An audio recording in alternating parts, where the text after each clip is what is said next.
I know that I said that we would be postponing the show tonight, and we are postponing the show.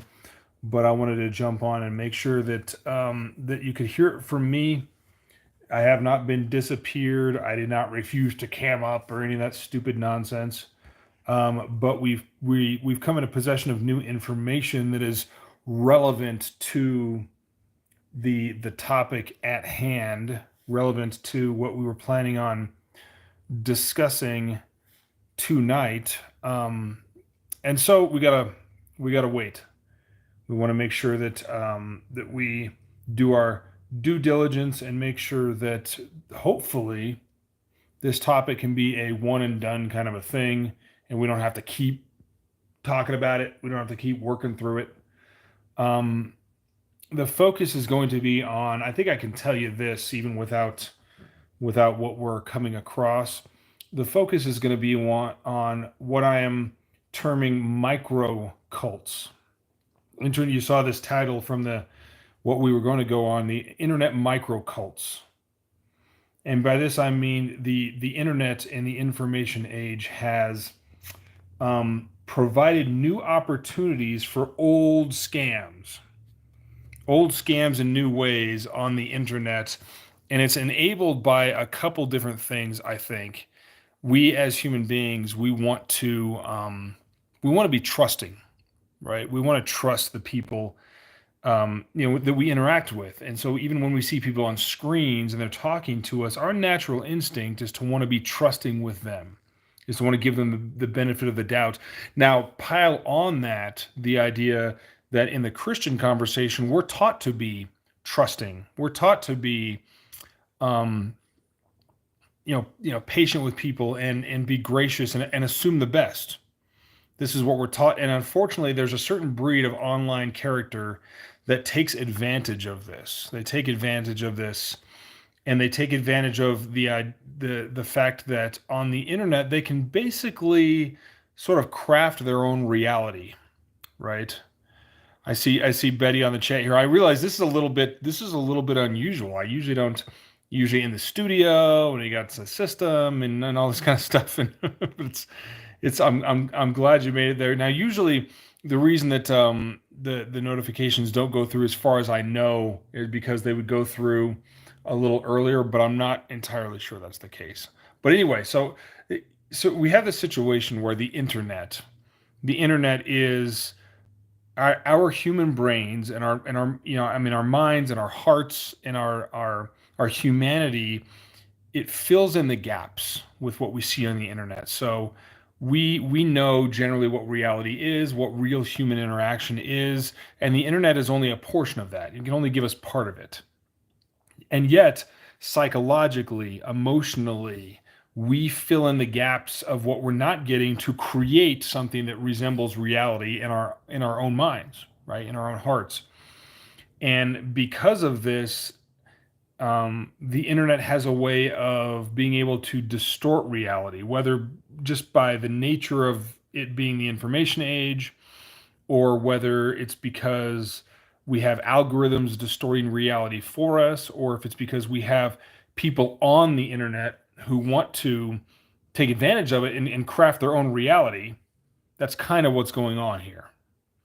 Um, or, of course, we go to the internet to live in an alternate reality. We want to be able to change things. We want to be able to wave a magic wand and only hear stuff we like and stuff that gratifies us and entertains us and makes us feel good. And we want to put away the stuff that doesn't make us feel good, right? We want to put away the stuff that is, and with the internet we can snap it out of existence. Well, charlatans and scam artists and people that um, have real serious emotional problems themselves. Pathological narcissism is rife on the internet. It's all over the place.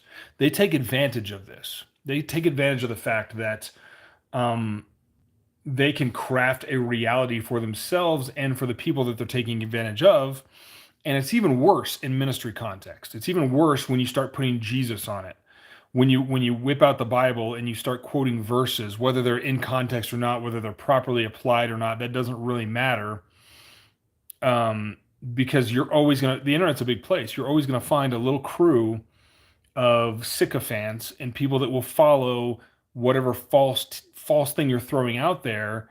They'll follow it, and whether it's because they actually believe anything that you did. I see comments there. Joel is saying, "What did you postpone?" We were going to do. I was going to do a larger format live stream to answer that question, about a topic and about a certain kind of internet charlatan and scam artist that we're referring to as we're referring to it as micro cult. It's a micro cult. There's a lot of these, more than people realize, going on the internet right now. Micro cults, and it is these content creators or these characters, these personalities will claim the name of Christ. They'll quote Bible verses.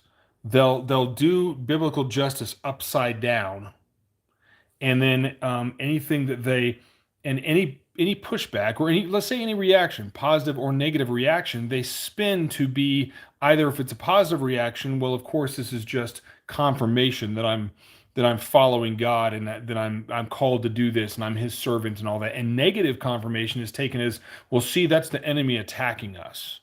That's the enemy attacking us. And because it's the internet, and because you can craft reality, craft your own narrative on the internet, you can uh, you can fool a lot of people. You can fool a lot of people, and you can make them think that what you're doing is very legitimate because you control the narrative. You can leave parts out. You can selectively edit videos to remove context.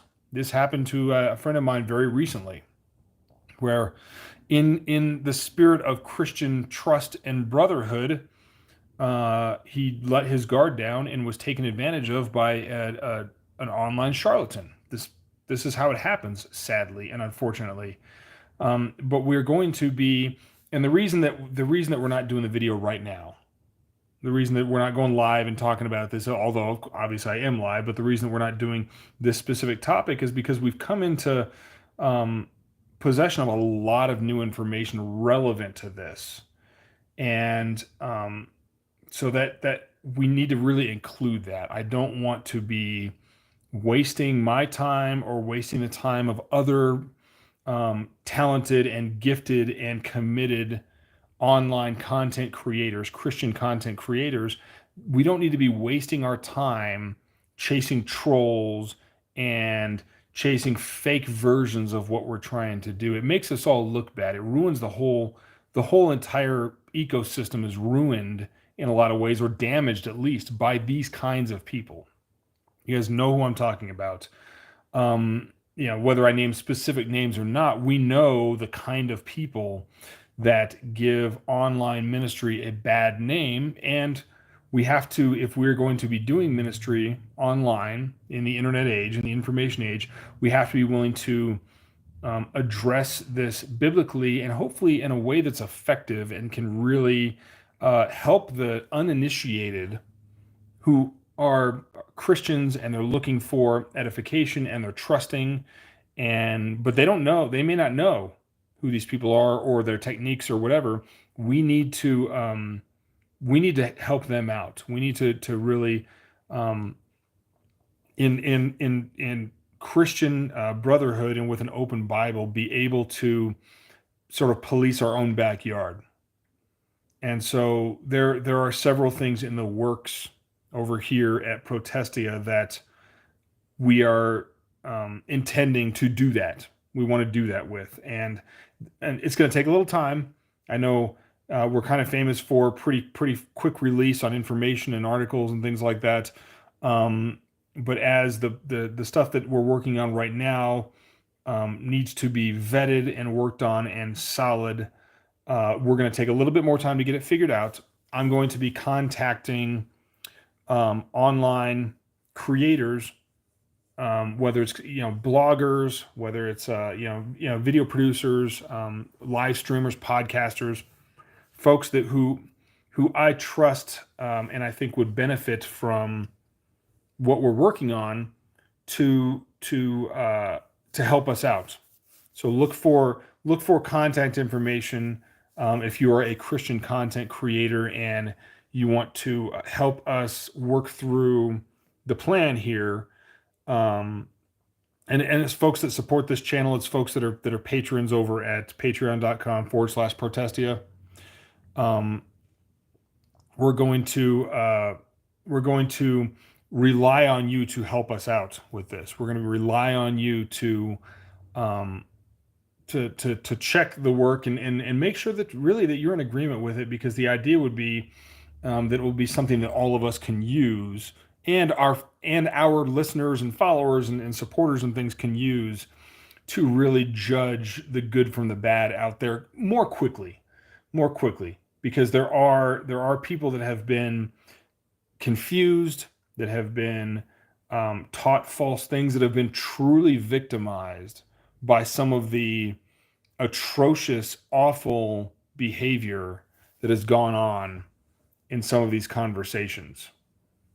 And that needs to be, we need to step back. At least I need to step back. Not that our staff at Protestia will stop. Um, not that they will, not that we will stop releasing content or anything like that. I see. And I don't know how you want to pronounce it, but Nika 3. I don't know, but good evening. Good evening to you as well. Thank you for joining the impromptu. Quick. I'm not going to stay with you for the entire time that we would normally be live. But anyway, back to back to what I was saying. Yeah, we need to kind of come together as, I would argue, as Orthodox, committed Christians. Um, Secondary, tertiary issues aside, and really handle and address the awfulness that can happen online in the name of Christ. And it is really, these things are like, they're core doctrinal things for sure, but they're also just ethical things that we need to, I think, address as folks that do ministry online, for the sake of being trustworthy in our own churches, our own communities, amongst one another. Um, and this is before we get down to any sort of doctrinal disagreements or this and that, and the things that we might even be able to partner and help each other out, but still, we might disagree on some other secondary and tertiary doctrines. We need to work very carefully to um, to solidify, I think, what the right things to do are in terms of how we do this online. That's going to be really important. There's a little bit of a divide, as we all know, between um, sort of new Christian voices, content creators, and things like that online, and the older, more established, more well-moneyed, directly church-connected Christian ministries that are out there. There's a little bit of a divide, and part of that divide is caused by the fact that online voices have proven very untrustworthy sometimes, proven very untrustworthy, and willing to really do some bad things for the purpose of their own platform, some bad things for the purpose of making a name for themselves.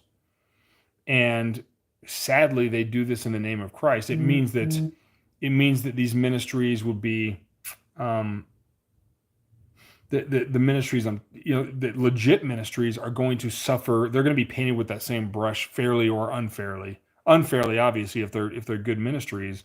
But is there a way to address that in a way that could clean things up?